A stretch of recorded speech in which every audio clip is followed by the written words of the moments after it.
Hi everyone, Tom back here today on the Podcast Evolved YouTube channel with a special video taking a reflective look at a behemoth of a set 97694 Covenant Scarab.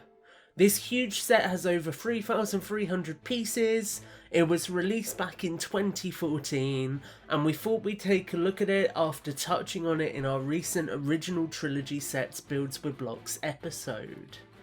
Although my copy of this set is sadly badly sun-bleached due to the way I had it stored as a kid, with it living in a conservatory of all places, I still think it is worth looking at this fantastic set.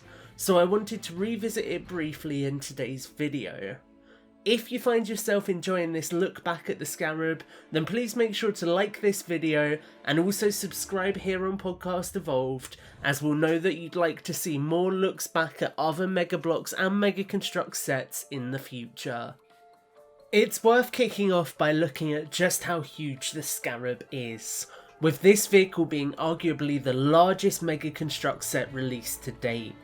Whilst it isn't fully to the scale we see in the games, it is a massive set, with warthogs able to roll underneath it, and with plenty of space for characters to be displayed throughout.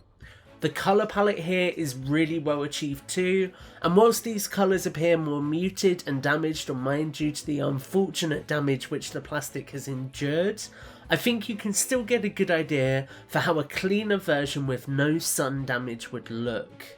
There is an incredible amount of texture packed in across the set, helping to create something which feels very special and crucially feels pulled from Halo 3. It's also worth noting the amount of playability packed into the model. There are multiple different levels which minifigures can be displayed on, capturing the multi-tiered vehicle as it appears in-game. The large legs are also movable here, with all four designed to hold the weight of the vehicle without the model buckling or drooping over time. The central portion features a ramp down into the lower level, and it can also be folded up for access, revealing a small armoury area and also a printed computer console. The side hatches on the vehicle can also be opened too, providing access to small weapon storage areas, although these don't lead deeper into the vehicle like they do in-game. Whilst this vehicle is controlled by Legecolo in-game, this model of it actually features a cockpit area up front, with 2 seats and a printed control console. It's a fun detail which adds in some extra functionality here, even if it isn't fully authentic to the vehicle in-game. Last but not least is the rotating head on the Scarab here too, allowing some great movement and some additional posability as we see on the vehicle in-game. Although I am upset that my Scarab is sun-bleached and damaged, there is still no doubt that even in the state it's in currently, it is a beautiful centerpiece for a collection, even with the colours faded.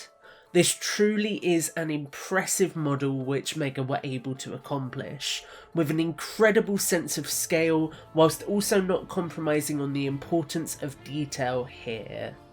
If you can find one of these for a reasonable price, you have to pick it up. It is a centerpiece of any collection, and truly an addition which you will not regret adding to your collection.